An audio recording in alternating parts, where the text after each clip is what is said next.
वजीर आला ममता बनर्जी की हिदायत पर खेला हुए मुहिम की पुकार पर पूरे बंगाल में 2 रोजा पारा टूर्नामेंट का इफ्तिताह यौम आजादी के मौके पर किया गया।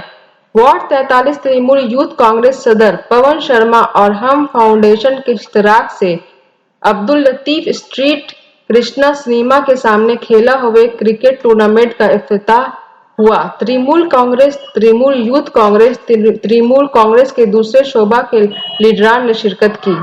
फरहत अंजुम, इकरा उर्दू न्यूज।